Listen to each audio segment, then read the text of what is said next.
خب سلام علیکم و رحمت الله و برکاته. دوستا، هموطنان، тамошобини азизи муҳтарам ва обуначии канали Эшони Халифа. Я аввал хизмат нишон будам. Ина хидмат диди. Имрӯз як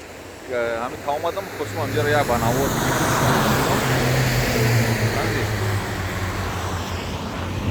хоб анаки дар шумо фақат нишон метем давомша. ҳамин о мебине иҷа барои чӣ ман ҳамҷара хостам банавор бигирам. Ин ҷое ки диде. خلاصه ما تا امروز چند بار ایدوچلان برآمدیم چند کشور اروپایی با افتابان قدی برآمدیم فرصت نشد که مثلا همو مرزش یا بار بستیم ثبت منور بگیریم نشون بدیم که درآمدش چگونه به همین خاطر امروز یا دولت لوکسембург یا چه فرمایش دادن چه گفتم باید بخرم امروز ناو زنگم زدن اونجا که ساعت 5 تیار میشه 3-4 ساعت وقت دارم گفتم یک نشونتون بدم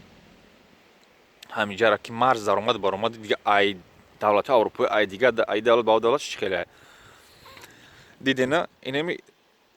زدگی این علامتی رو نوشته که پایینش دوچلند اینمیجا اوسو سر میشود دولت آلمان اونجا با علامت رو زدگی دولت آلمان اینمی راه میرود در یک قشلاق. خب امروز قشلاقم تا اومدی اینجا خیلی خونه اینمی آلمان اینمی راه اینم تا اومدگی دیده یکم چی نیستی حتی یک شلاگباند نیستی اومدی این همین پولی که شما میبینید با تاش او میگذره این همین پول ممکن است 20 متر 30 متر باشه والله علم نصفش ای آلمان نصفش ای لوکسембург دولت لوکسембург این سرحدی بین آلمان و لوکسембург اینم او نصفش ای دوچلند نصفش ای لوکسембург او طرف اونم خونه ای دولت ای او زمین لوکسембург این خونه زمینی دوچلند یعنی آلمان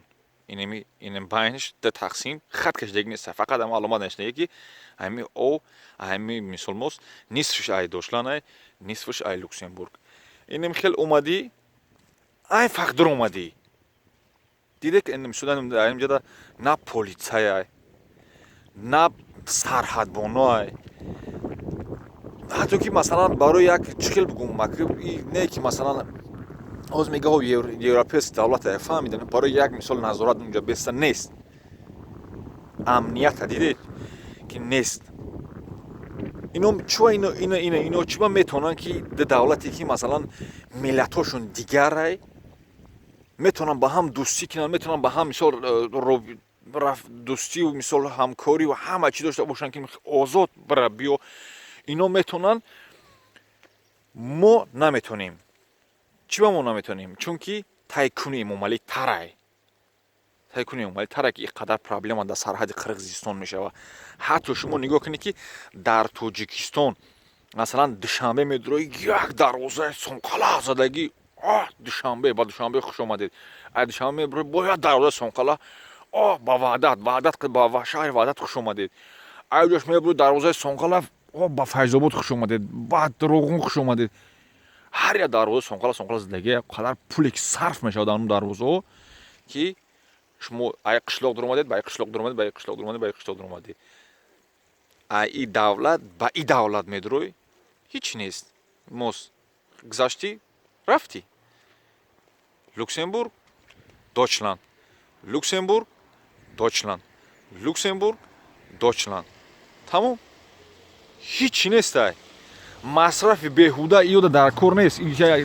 دو سرحدبان بمونه که مثلا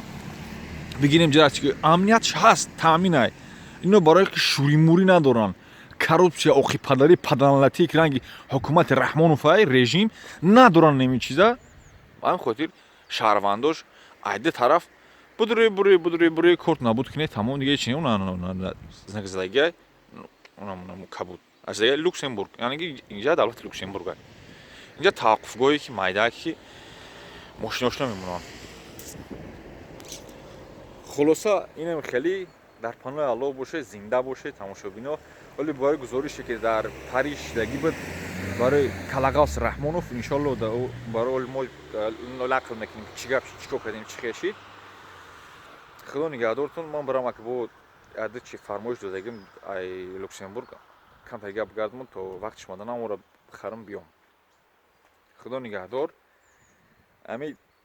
لایک بمونه که دیگران تماشا کنن ببینن که چگونه ما یکم ویدیو بلاگر نیستیم، یکم چی هم نیستیم. در ویدیو هم بدونه که یکم رکلام نیست، ولی که ما یکم چیگیرم کاری نیستم. فقط اینجا مردم تماشا کنن ببینن که امنیت دولت چگونه. اولون که ما در